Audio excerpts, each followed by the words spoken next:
Aos que eu não havia cumprimentado, uma boa noite, graça e paz, que o Senhor esteja nos capacitando para fazermos a vontade dEle nessa noite. O meu objetivo é não alongar o culto, né? Estava falando com a minha esposa, só 2 louvores, e nós agora vamos para a ministração da palavra, apesar de ser são poucos versículos, mas o assunto é um pouco extenso de hoje. E eu gostaria até de comunicar na internet que a partir essa pregação ainda irá ao ar no domingo que vem, no horário do culto, mas depois nós não faremos mais, porque tem muitas pessoas que estão ficando na internet e não estão vindo para a igreja, e não só em Barreiras, em outros estados, e eu não quero contribuir para que outras igrejas em outros estados não tenham culto, porque o pessoal está na internet, entendeu? Porque já está voltando em vários lugares. Então hoje esse será o último sermão, porque a gente grava aqui na igreja nesse domingo e coloca no próximo domingo na internet. Então eu acho que já está bom, já dá para o pessoal voltar para as suas igrejas. Isso não quer dizer que nós não vamos postar na internet, nós vamos postar na internet, só que no outro dia, sem aquele compromisso de entrar às 19h30, como agora nesse momento está o sermão de domingo passado passando lá na internet. Então foi uma coisa que eu estava orando esses dias e pensando, meu Deus do céu, a gente está fazendo uma coisa com a melhor das intenções, só que tem pessoas que se habituaram, né? Então é hora de dar uma cortadazinha nesse cordão umbilical aí, tá bom? Foi orando que eu cheguei a essa decisão, não foi, ninguém falou nada, não, estava orando e Deus claramente me mostrou isso. Se a igreja voltou, nós temos que estar aqui, porque as pessoas conseguem ir para tudo quanto é lugar, né? Vão para tudo quanto é lugar, é mercado, é na rua. Sexta-feira eu estava passando 10 e pouca da noite aí pelo centro da cidade, tudo aberto, tudo normal, e na igreja não é possível. Então a gente precisa dar uma ajustada nesses ponteiros, certo? No domingo passado nós vimos os detalhes da nossa salvação. Nós vimos que o verdadeiro cristão conhece os detalhes da sua salvação. E aqui foi colocado de uma forma muito clara os detalhes da nossa salvação.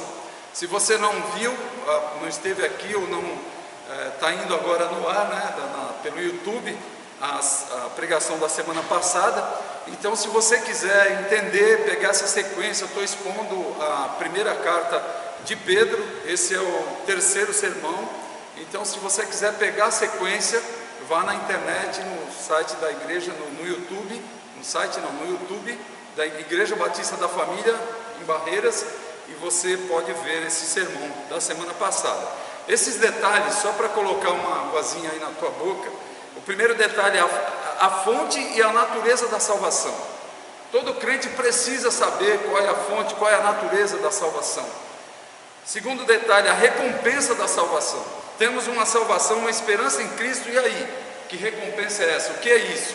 Muitas pessoas desconhecem. E em último lugar, o 3º detalhe, a segurança da salvação. Ninguém pode tirar daqueles que realmente creram em Cristo e que têm o Senhor Jesus como Salvador das suas vidas. Para a exposição da primeira carta de Pedro, a minha base é o esboço homilético do pastor Hernandes Dias Lopes, com algumas alterações, né? Que aí eu coloco a minha cara, mas o esboço homilético é dele e eu quero dar os créditos a ele aqui, e sempre que possível eu estarei lembrando. Hoje nós vamos ver a alegria da nossa salvação. Esse é o tema de hoje. Nós vimos até aqui que no passado Deus ressuscitou Cristo e regenerou os seus eleitos, colocou diante de nós um futuro aberto e glorioso, e no presente nos guarda mediante a fé que nós temos nele. Ele nos guarda constantemente. Estamos aqui, né, a pandemia aí passando, estamos aqui guardados por ele. Alguns aqui tiveram situações, né, em casa. Estou procurando aqui, a Maria Auxiliadora está ali, o marido dela teve Covid e ela está, graças a Deus, está aí com a gente. Ela não pegou, outros pegaram, mas foram assintomáticos, nem sabem que passaram por isso. Mas passamos, Deus cuidou, Ele está cuidando de nós constantemente. Nós vamos ver agora a alegria que essa salvação nos dá. Eu vejo às vezes muitas pessoas muito tristes o tempo todo, A gente olha para a pessoa, a gente busca uma alegria especial, alegria por ter o Espírito Santo habitando nela. E quantas pessoas que eu olho durante a minha semana e eu não consigo, olhando nos olhos dessas pessoas, ver uma alegria especial, uma alegria que faz toda a diferença para a vida dessa pessoa, onde ela está, com a família, com os amigos, no trabalho. Não existe nenhuma diferença, não existe essa alegria. Essa alegria só tem aqueles que têm o Espírito Santo habitando dentro de si, aqueles que reconheceram que são pecadores e que se quebraram diante da cruz de Cristo e aceitaram a Cristo. Esses têm essa alegria, esses desfrutam desse privilégio, dessa alegria constante. Olhando para o rosto dessas pessoas, nós vemos algo diferente, e isso é fantástico, isso alegra a minha alma, alegra a nossa alma. Embora a nossa salvação venha a ser concluída apenas na segunda vinda de Cristo, nós já começamos a desfrutar dessa alegria aqui na terra, a partir do momento que nós aceitamos a Cristo, a partir do momento que Cristo se revelou a nós, que nós entendemos que só em Cristo a salvação, que estávamos destinados a vivermos eternamente longe de Deus. Quando entendemos isso e o Espírito Santo vem habitar no nosso coração, tudo muda, a vida é completamente diferente. Os sofrimentos dessa vida não conseguem ofuscar as glórias benditas da nossa salvação, não conseguem tirar a alegria do nosso coração, nada pode tirar, porque é algo muito interior, é algo muito forte, muito profundo, é algo de Deus, é um mistério de Deus. Se você que está aqui nessa noite não tem essa alegria, não tem esse prazer, esse relacionamento com Deus, você pode ter a partir de hoje. E eu ainda digo para você, se você não tem, você está aqui, Deus trouxe você para ouvir essa mensagem, para ouvir essa palavra, e Ele tem algo para a tua vida, e talvez hoje seja um marco de uma diferença enorme, a partir desse momento na tua vida. A cruz antecede a coroa, o sofrimento antecede a glória. Antes de pisarmos as ruas de ouro na Nova Jerusalém, caminharemos nessa terra por estradas cheias de espinhos. A vida cristã não é livre de espinhos, não é livre de sofrimentos, não é livre de dificuldades, não. O Senhor não nos prometeu isso, libertação e liberdade, tranquilidade para vivermos aqui sem sofrimento, não. Ele nos prometeu que estaria conosco na hora do sofrimento, na hora da angústia, na hora das dificuldades, pois foi assim com o Filho de Deus, com Cristo. Nos piores momentos da vida dele, o Pai estava com ele e o confortou e o consolou. Pedro menciona vários fatos acerca das provações que enfrentamos nessa vida, a fim de nos preparar para a glória eterna que nos aguarda no céu. Então, essa carta é uma carta excelente que fala de sofrimento, mas também fala de consolação. E esses primeiros versículos falam de salvação. E eu não posso falar de consolação, eu não posso falar de santificação, se nós não falarmos de salvação primeiro. Há necessidade de um entendimento. O apóstolo Pedro, com os escritos dele, ele nos leva hoje a vermos que a alegria da nossa salvação é um antídoto na hora da provação. Antídoto é o quê? É um remédio contra, é um remédio para cortar o efeito.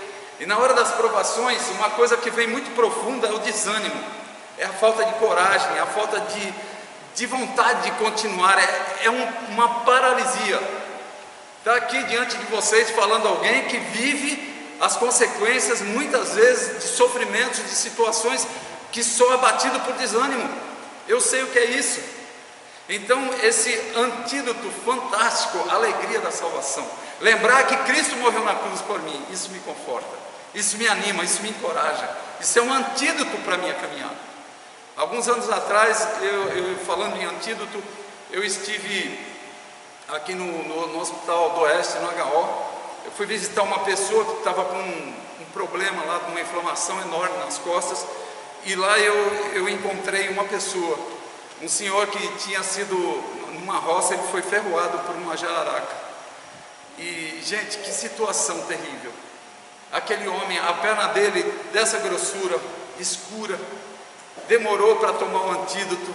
Ele estava num sofrimento aquele homem, uma situação terrível, sem esperança, não sabia o que seria dele nos próximos dias, porque ele não tinha o antídoto na hora que ele foi ferroado por aquela cobra, e demorou para vir, e ele estava ali sofrendo. E quantas vezes nós nos deparamos com pessoas na caminhada da vida, na caminhada cristã, pessoas sofrendo, porque não têm o antídoto, porque não experimentaram o antídoto, porque não são salvos em Cristo, porque o Espírito Santo não habita no coração. E eu falo para você que está aqui nessa noite ouvindo essa mensagem, a habitação do Espírito Santo no coração é algo especial, algo que muda tudo na tua vida. E se você não tem experimentado isso até hoje, eu creio que Deus tem algo especial para você. Tem algo especial para você.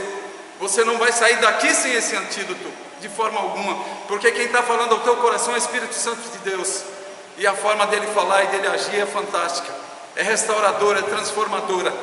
A alegria da nossa salvação é o antídoto na hora da provação. Não sei que tipo de provação você tem passado, eu tenho as minhas, nós temos as nossas, cada um na sua área, no seu momento. São difíceis às vezes, parecem intransponíveis. Quando eu vi aquele homem lá no hospital com aquela perna dessa grossura, aquela perna preta, eu falei, meu Deus do céu, o que vai acontecer aí? Amputação. Vai ter que amputar a perna desse homem. Só que não era só a perna, já estava tomando conta de tudo. Ele estava com o corpo dele já todo detonado, espiritualmente falando. Quantas pessoas estão vivendo dias difíceis com o corpo já detonado, tomado pelo pecado, e só o Espírito Santo de Deus agindo e colocando fé salvadora no teu coração, para te quebrar diante da cruz, para que você se dobre, e para que você tenha esse antídoto a partir de hoje na tua vida. Eu quero ver algumas situações com vocês, relacionando a alegria da nossa salvação às nossas provações. Capítulo 1 de Pedro, versículo 6. Eu quero em primeiro lugar ver com você que as provações, elas são pedagógicas, tá? Deus tem algo a nos ensinar com as provações. As provações, elas não são dadas por dar, Deus tem um objetivo. Versículo 6 de 1 Pedro, do capítulo 1. Nisso vocês exultam, ainda que agora por um pouco de tempo devam ser entristecidos por todo tipo de provações. Só esse versículo por enquanto. A expressão devam ser entristecidos indica que existem ocasiões especiais em que Deus sabe que nós precisamos passar por provações para nos disciplinar. Quantas vezes nós vivemos situações em que Deus quer nos disciplinar? Ele tem por objetivo nos ensinar com determinadas provações, e às vezes nós não queremos, nós não gostamos. Salmo 119, 67, 119, 67, para ficar bem entendido. Antes, o salmista, que escreveu o Salmo 119, falando: antes de ser castigado eu andava desviado, mas agora obedeço a tua palavra. Houve a necessidade de um castigo, de uma disciplina, para que houvesse a obediência da palavra, e ele deixa claro isso aqui. Provérbios capítulo 3, versículos 11 e 12. Meu filho, não despreze a disciplina do Senhor, nem se magoe com a sua repreensão, pois o Senhor disciplina a quem ama, assim como o pai faz ao filho de quem deseja o bem. Ele disciplina. E muitas vezes nós não queremos, nós não aceitamos, mas não adianta você ou eu querer ou não querer, aceitar ou não aceitar. Quando vem de Deus, não tem bom, nós nos dobramos. Então a disciplina de Deus, as provações que Ele nos coloca, elas são pedagógicas, elas visam nos ensinar. Parando e olhando para esse tempo que nós temos passado de pandemia, o tempo em que o Covid-19 assolou o mundo aí, emplacou no mundo, muitas pessoas ficaram desesperadas, e foram dias difíceis. Eu lembro do início, quando falam, não, mas agora não pode sair, mas agora não pode isso, agora não pode aquilo, agora tem que pôr a máscara. E antes você entrava num estabelecimento, se alguém entrasse mascarado é porque vinha assaltar. Agora é você que está entrando, e quem entra mascarado bagunçou tudo, virou a cabeça, ninguém sabe o que falar, né? E tem que entrar mascarado mesmo, e não tira a máscara, e aí você vê virar tudo, e por trás de tudo isso você vê Deus na soberania dele, Deus cuidando. Deus promoveu esse tempo no mundo para que algumas transformações ocorressem, para que alguns pontos de vista fossem revistos, para que algumas posições fossem revistas, para que algumas atitudes fossem tomadas, para que se revelassem corações. Eu vejo profundamente a mão de Deus agindo para revelar os corações, para mostrar o que está dentro dos nossos corações, o meu coração também. Como é que está o meu coração? Como é que está o teu coração? As provações são pedagógicas, elas têm algo a ensinar, e elas nos mostram o nosso próprio coração. E quantas vezes nessa pandemia eu olhava para mim e falava: meu Deus do céu, esse é o meu coração, esse é o meu coração. Então não era necessário estar olhando para uma ou para outra, eu estava olhando para mim mesmo. E eu te convido a olhar para o teu coração, para esse período de pandemia, o que você aprendeu. Será que não aprendeu? Será que vai ter que vir uma segunda onda? Uma terceira onda? Antes de ontem em Israel, novamente foi fechado tudo, porque novamente uma onda surgiu e a situação estava muito séria. E o pessoal na rua sendo multado se estivesse sem máscara, em torno de R$700 uma multa. E muitas pessoas já tinham sido multadas porque não estavam obedecendo. Questão da obediência a autoridades. Nós vemos nesse dia a coisa largada, tem desandado, e está aí, a lição está aí, a aprovação está aí, ela é pedagógica, mas muitos não estão aprendendo. Até onde iremos? Precisamos aprender. Em primeiro lugar, as provações são pedagógicas. Em segundo lugar, nós vamos ver que as provações elas são variadas.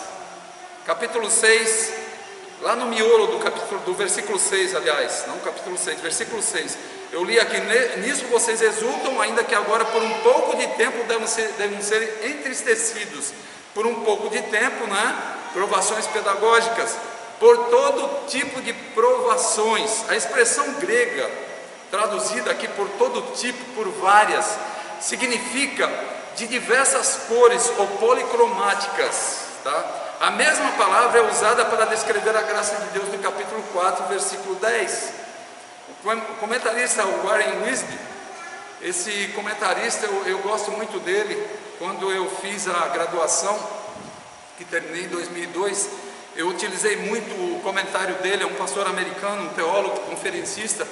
Morreu no ano passado aos 90 anos de idade, e ele era considerado pastor de pastores, ele cuidava de outros pastores, e ele produziu vários comentários, inclusive esse comentário versículo a versículo. Você vai ouvir falar aí do Warren Wiersbe, é muito interessante o comentário dele, os comentários dele. Ele tem 150 livros publicados, mais ou menos. O comentário dele diz que não importa a cor do nosso dia, seja cinzento ou negro, Deus tem graça suficiente para suprir as nossas necessidades. Seja um dia cinza, seja um dia negro, Deus tem tudo para suprir as nossas necessidades. Ele é Deus, Ele é o nosso Deus. Um grande teólogo também americano, William Barclay, ele escreve: nossos problemas e contratempos podem ser multicoloridos, mas também o é a graça de Deus. Não existe cor na situação humana que a graça de Deus não seja capaz de enfrentar. Não importa o que nos esteja fazendo a vida, na graça de Deus encontramos forças para enfrentar essa situação e vencê-la. Existe uma graça para enfrentar cada prova, e não há prova que não tenha a sua graça. E Deus está no controle de todas as coisas, porque as nossas provações são variadas. Hoje é uma aqui na igreja, amanhã é outra lá em casa, depois da manhã é outra lá na rua, mas todos os dias nós teremos provações. É a forma que Deus tem para nos aprovar, é através das provações. Quem vai para uma escola e faz um curso intenso e passa um tempo e sai bem formado depois, se nunca fez uma prova? Quem? As provas são a forma que as escolas, as faculdades, os seminários, eles têm de avaliar as pessoas. E as pessoas são avaliadas ao passar por essas provas, né? Quando tiram boas notas ou quando tiram notas ruins, às vezes tem que refazer a prova. E nas provas da vida, quantas vezes nós estamos tendo que refazer as provas? Quantas vezes eu olho para a minha vida e eu falo, meu Deus, que nota 0 que eu tirei. E eu tiro nota 0 quase todos os dias. Eu digo isso para vocês. Quase todos os dias eu tiro 0. E eu me sinto angustiado. Deus, por que isso? Porque eu sou um ser humano, eu sou falho, eu sou pecador. Enquanto eu estiver aqui nesse processo de santificação, de transformações, de mudanças, eu vou tirar notas baixas. E a misericórdia de Deus é que vai me capacitar para melhorar as minhas notas. As provações, elas são variadas, elas vão vir, elas não vão parar. A alegria da nossa salvação é um antídoto na hora da provação. Se você tem o Senhor como Salvador da sua vida, agradeça a Ele, porque constantemente Ele está te confortando e te capacitando para passar pelas provações, por piores que elas sejam. Ele vai te capacitando, e você vai passando, e você vai crescendo, e a tua vida vai sendo uma bênção. Só o Senhor, não tem outra forma. Então vimos que as provações são variadas, e eu quero ver em terceiro lugar que as provações, elas são dolorosas. As provações, elas não são macias, nem sempre elas são fáceis de serem encaradas, de serem absorvidas, elas são dolorosas. Versículo 6: nisso vocês exultam, ainda que agora por pouco tempo devam ser entristecidos por todo tipo de provação. A ideia aqui nesse texto é de dor, uma tristeza profunda, amargura, consternação. A mesma palavra é usada para descrever a experiência de Jesus lá no Getsemane, Mateus capítulo 26, 36 ao 37. Então Jesus foi com seus discípulos para o lugar chamado Getsemane e disse-lhes: sentem-se aqui enquanto vou ali orar. Eram as horas que precedia o sacrifício dele na cruz, o sofrimento dele, quando ele foi preso, e o sacrifício na cruz. E ele fala para os discípulos, sentem-se aqui enquanto vou ali orar. Levando consigo Pedro e os 2 filhos de Zebedeu, começou a entristecer-se e a angustiar-se. Disse-lhes então: a minha alma está profundamente triste, numa tristeza mortal. A ideia aqui, dominado com pesar a ponto de a tristeza causar a própria morte. Fiquem aqui e vigiem comigo, ele falou. Tristeza mortal ele sentia. Quantas vezes nós passamos por tristezas, por momentos de tristeza tão profundo, que nós às vezes desejamos a morte. Eu preferia morrer, eu preferia não ver nada disso. Olhamos para o sofrimento de Jó e você vai ver o quanto ele fala nos primeiros versículos do livro, o que ele preferia não ter visto a luz do sol, preferia não ter nascido. Passamos por momentos às vezes tão dolorosos, provações tão profundas, que nos sentimos assim como o próprio Cristo. E algumas pessoas chegam do lado e falam assim: eu sei o que você está sentindo. Dá vontade de sair correndo que nem doido, porque você não sabe o que eu estou sentindo. A minha tristeza, a minha angústia eu sei, e o Senhor sabe. As provações, elas são dolorosas. É comparado também a tristeza dos santos com a morte de um ente querido. Lá em 1 Tessalonicenses 4,13, Paulo escrevendo aos Tessalonicenses, ele falou: irmãos, não queremos que vocês sejam ignorantes quanto aos que dormem, para que não se entristeçam como os outros que não têm esperança. Os outros que não tinham Cristo, eles estavam tristes pelos que estavam morrendo, porque não sabiam para onde iam, e era uma tristeza profunda. E Paulo fala aqui: não quero que vocês fiquem tristes. Não precisa se entristecer como eles, não precisam ficar tristes a ponto de quererem morrer. É esse tipo de provação, muitas vezes dolorosa, que abate, que nos assola. Quando nós vemos às vezes um ente querido partir, e às vezes não tem explicação nenhuma para essa partida.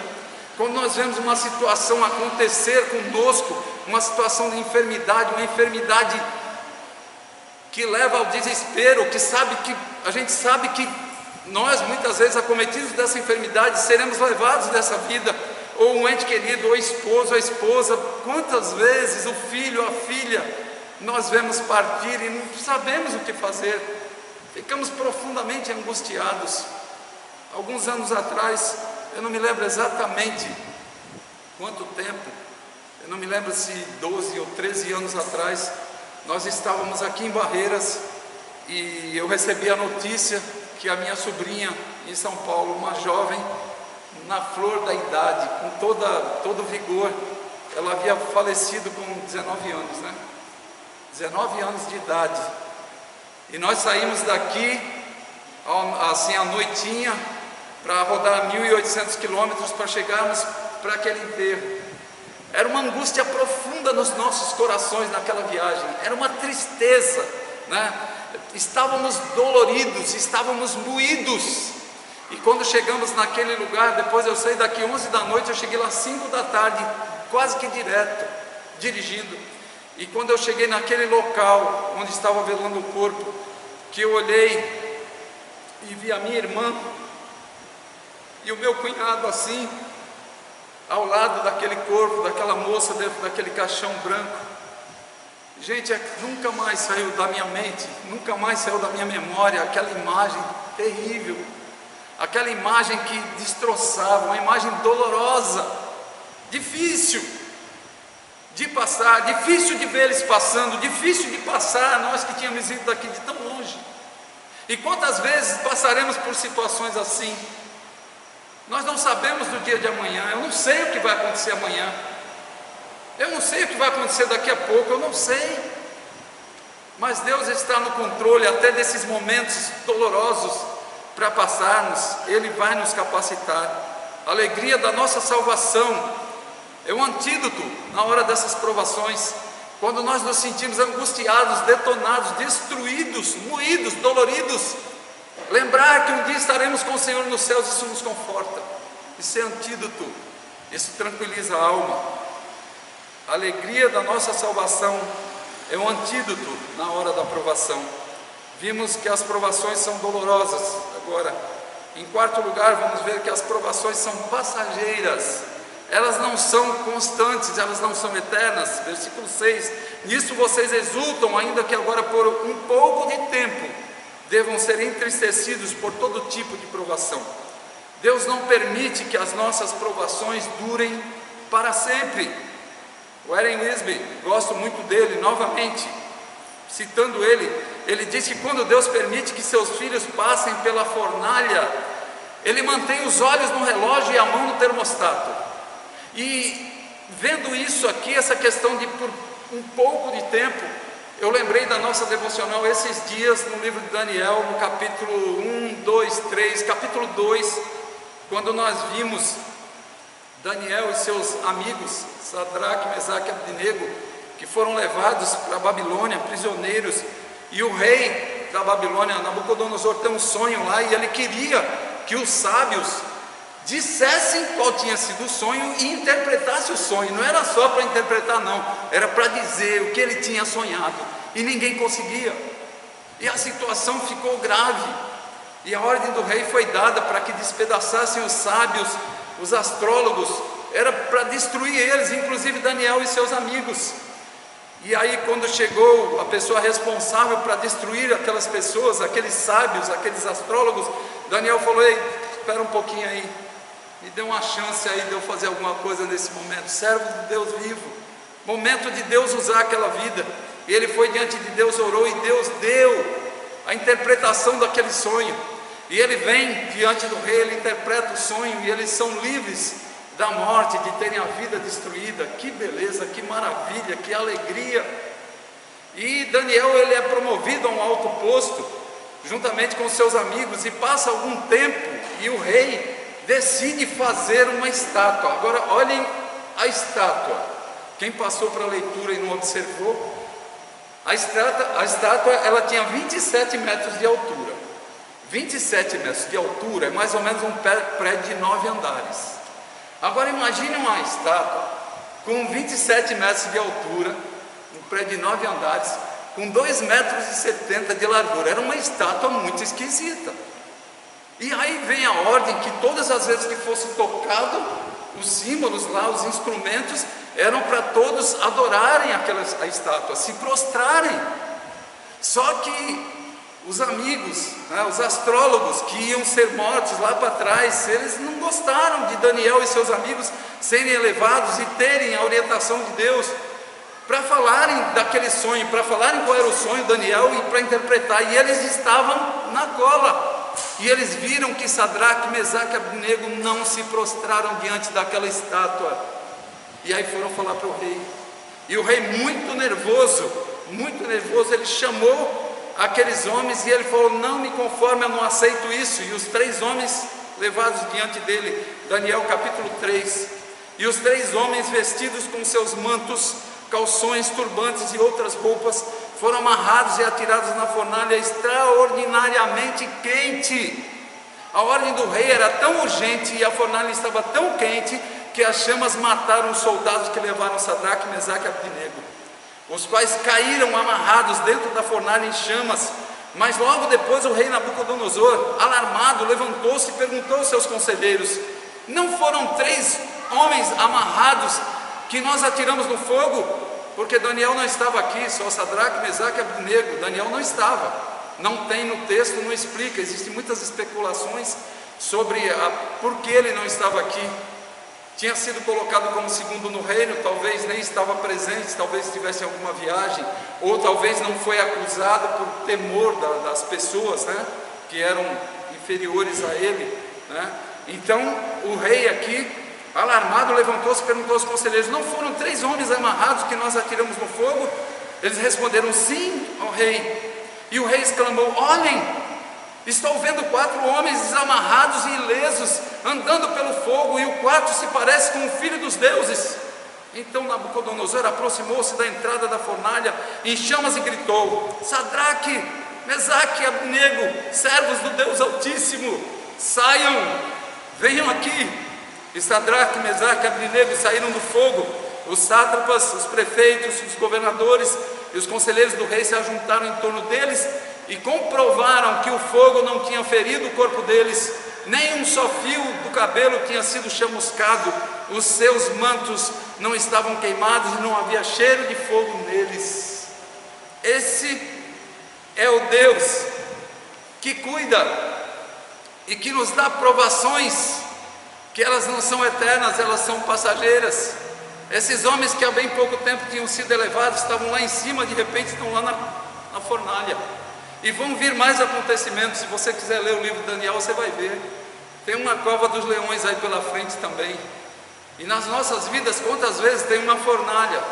E não demora muito tempo, vem uma cova de leões e nós estamos aí, mas Deus está no controle. As nossas provações são passageiras. A alegria da nossa salvação é um antídoto na hora da provação.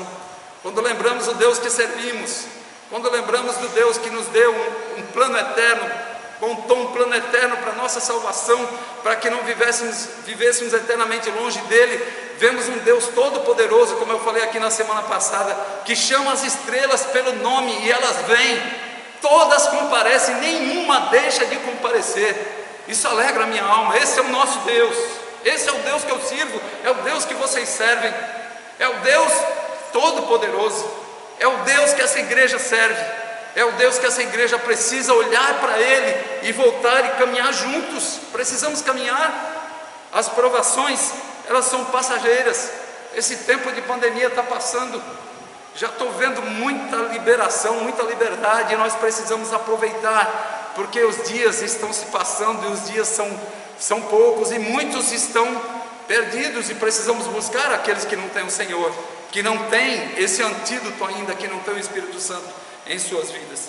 Em quinto lugar, as provações são proveitosas. Versículo 7: assim acontece para que fique comprovado que a fé que vocês têm, muito mais valiosa do que o ouro que perece, mesmo que refinado pelo fogo, é genuína e resultará em louvor, glória e honra quando Jesus Cristo for revelado.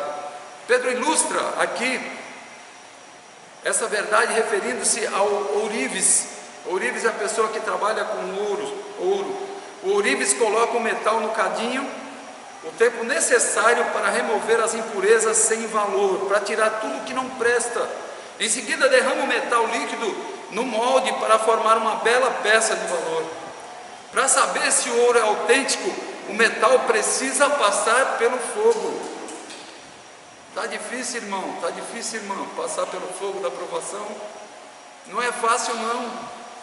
O próprio Cristo falou que no mundo teríamos aflições, mas que tivéssemos bom ânimo. Ele venceu o mundo e Ele nos capacita para vencermos Para saber então se o ouro é autêntico, o metal precisa passar pelo fogo. Isso não afeta o ouro em nada, mas todas as impurezas são expulsas durante o processo, e aquilo que é autêntico, que realmente tem valor, se destaca com pureza. Alguém disse que no Oriente, o ourives deixava o metal derreter até ver o seu rosto refletido nele. Imaginem só, uma pessoa trabalhando com ouro, derretendo o ouro, e tinha que aquele ouro derretido refletir o rosto dele, para ele dizer, agora está no ponto. Só aí, estaria no ponto. Da mesma forma, o Senhor nos mantém nas fornalhas, na fornalha do sofrimento, até refletirmos a glória e a beleza de Cristo. Ele precisa disso em nós, e passaremos por situações difíceis, até que o rosto de Cristo seja refletido em mim, em você. As provações enfrentadas hoje são um preparo para a glória futura. A glória da nossa salvação será plena na segunda vinda de Cristo, mas até lá estaremos nesse processo, e constantemente provados. Agora a nossa fé é testada da mesma forma que o ouro é depurado, para que na manifestação gloriosa de Cristo, na sua segunda vinda, nós o louvemos e o glorifiquemos. O ouro é valioso e também perecível. Comparado com a fé, ela é muito mais preciosa. A minha fé, a sua fé é muito mais preciosa do que ouro. O ouro, além de não durar eternamente, sempre pode ser roubado ou perdido.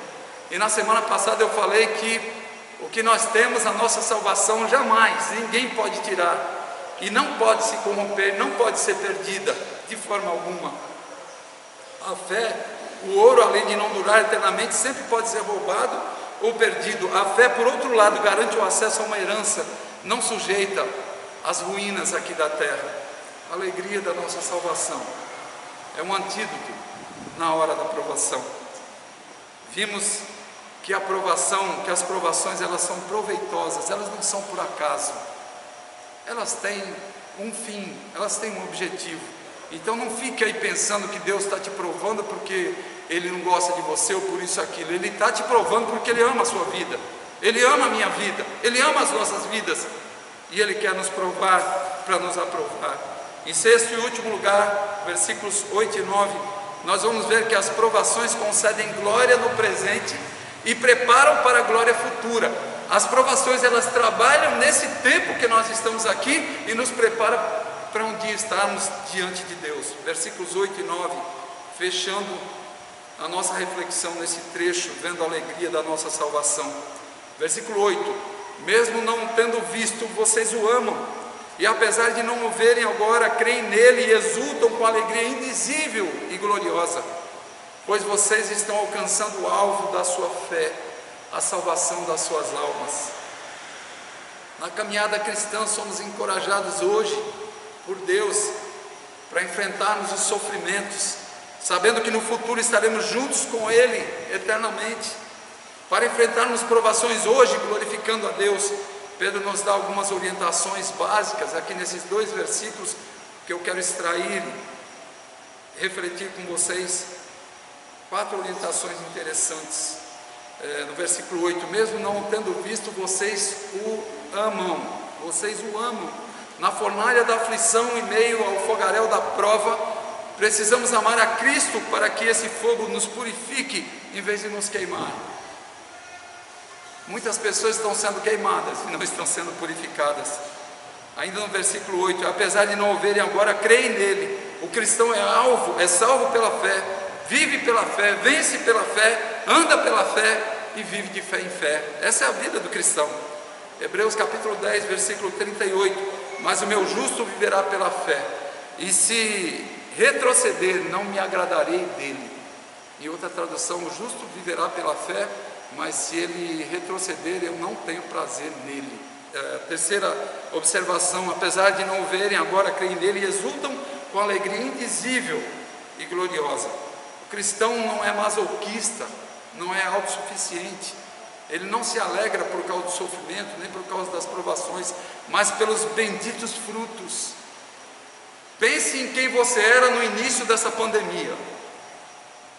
Pense em quem você é hoje. Eu tenho feito essa avaliação na minha vida. Como eu era, como eu reagia, o que eu fazia.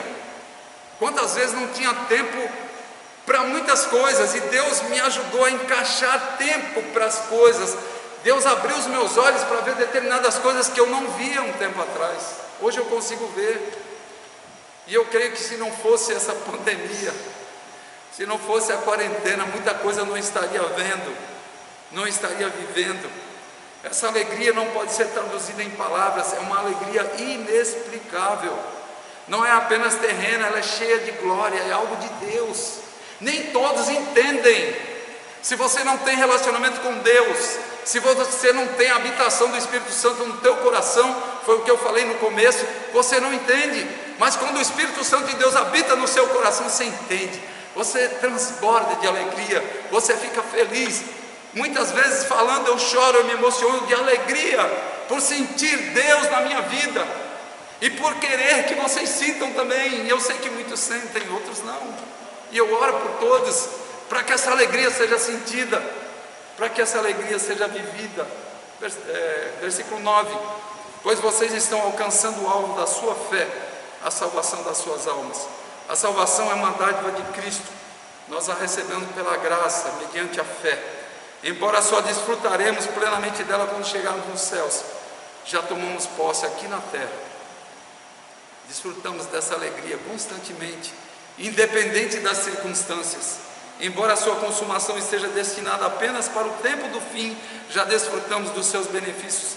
Imediatamente após a nossa conversão, aceitou a Cristo, você passa a desfrutar a alegria da nossa salvação. É um antídoto na hora da provação. Nós vimos hoje que as provações são pedagógicas, elas são variadas, elas são dolorosas, mas elas são passageiras, elas são proveitosas, e elas concedem glória no presente e nos preparam para a glória futura. E eu quero, fechando aqui essa reflexão dessa noite, falando da alegria da nossa salvação. Como é que você está? Eu não vou mandar ninguém levantar aqui, não vou mandar ninguém levantar a mão. Quem está nos acompanhando pela internet, eu me dirigi pouco hoje à internet. Quem está pela internet, eu não vou mandar você aí levantar ou qualquer coisa. É você e Deus. E eu quero falar para você que se você veio aqui hoje, não foi eu que trouxe você. E talvez você nem queria vir. Mas Deus, na infinita misericórdia dele, no grande amor dele, ele trouxe você para ouvir essa mensagem. E talvez essa alegria da salvação você não tenha. Talvez você nunca tenha sentido isso. Isso é tão especial, gente. Isso é tão especial. E você não está aqui à toa para ouvir essa palavra. Essa alegria, ela não depende de circunstâncias. Ela depende de um chamado de Deus. Deus chamou você, trouxe você aqui hoje, arrastou você para estar sentado hoje aqui ouvindo. E o objetivo de Deus é o teu coração, são os nossos corações, aqueles que não têm ainda como Salvador das suas vidas. A alegria da tua salvação você pode ter a partir do momento que o Espírito Santo vem habitar no teu coração, a partir do momento que você nascer de novo. Se você quiser maior compreensão, abra a sua Bíblia no Evangelho de João, capítulo 3. Leia o capítulo 3, que fala do novo nascimento, nascer de cima, nascer de novo, nascer de Deus. Não era ir para o ventre da mãe, não. É nascer de Deus, é algo aqui interno, no coração, que você pode ter, que eu tenho, que nós temos e que nós desfrutamos. Que essa alegria da salvação que faz toda a diferença na hora das provações que você possa ter hoje. E eu quero encerrar orando por você que ainda não tem essa alegria. Quero orar agradecendo pelos que têm alegria como antídoto para enfrentarem as provações. Agradecer a Deus, mas quero orar por você que está ouvindo essa mensagem. Você que está distante, eu não sei quando essa mensagem vai ser ouvida pela internet. E creio que será no momento específico que Deus vai ter para você ouvir. E que você estará ouvindo. E que você sinta-se sendo atraído por Ele, para a glória dEle. Vamos orar. Deus eterno e maravilhoso, eu te agradeço pelo privilégio de anunciar a salvação eterna em Cristo, a alegria da salvação que o mundo não tem, que o mundo busca nas bebidas, busca no sexo, busca no dinheiro, busca em tantas coisas, mas no fim de tudo, a tristeza continua, não existe a alegria da salvação. essa alegria que eu estou anunciando aqui, que é um antídoto para enfrentarmos as provações, para enfrentarmos os momentos difíceis, tranquilos, porque o Senhor está ao nosso lado. Eu oro agora, ó Deus, agradecendo por aqueles que já têm essa alegria, por esses que estão aqui me ouvindo, tanto na internet como aqui presencial, que já têm essa alegria, que desfrutam dela e passam por provações com muita tranquilidade, porque tem um antídoto. Não vão sofrer angústias profundas por estarem sós, mas terão alegrias profundas porque são confortados pelo Teu Espírito. Obrigado por esses, ó Deus. E aqueles que chegaram aqui essa noite, que eu não conheço os corações, que o Senhor sabe as angústias da alma de quem entrou aqui, e só o Senhor poderia de uma forma direta falar a corações. E ao Senhor que eu peço agora que quebrante corações, que traga corações cativos, pensamentos cativos a Ti, Senhor. Pessoas que, vendo tudo, por onde tem passado, para onde tem corrido, onde tem tentado uma saída e não tem encontrado, que olhem nesse momento para Ti e que reconheçam a condição de pecadores, que são pecadores e pecadoras, e que se dobrem diante da cruz de Cristo, para que tenham a ação do Teu Espírito Santo nos seus corações, produzindo fé salvadora, e com essa fé salvadora, sim, dobrem-se e confessem o Senhor Jesus como Salvador de suas vidas. Cuide, ó Deus, e que essa mensagem continue falando hoje nesses corações, continue falando à noite quando deitar, continue falando na semana, e que não se aquietem até se dobrarem diante do Senhor, para experimentarem essa alegria indizível da salvação, essa alegria fantástica que só o Senhor pode dar. Muito obrigado, ó Deus, por esse culto. Muito obrigado pelas pessoas que ouviram essa palavra. Eu agradeço pessoalmente, porque tenho sido tratado pela Tua palavra, tenho sido confortado pela Tua palavra cada dia, e é fantástico, Pai, sentir a Tua presença, sentir a alegria da salvação, e que não fique só para mim, que não fique só para nós, mas que nós tenhamos, Senhor, a disposição de falar e levar outros a conhecer o Senhor. Em nome de Jesus eu oro, agradecido, Deus, por esse tempo, por essa palavra. Em nome de Jesus que eu oro. Amém. Amém. Que Deus abençoe a todos.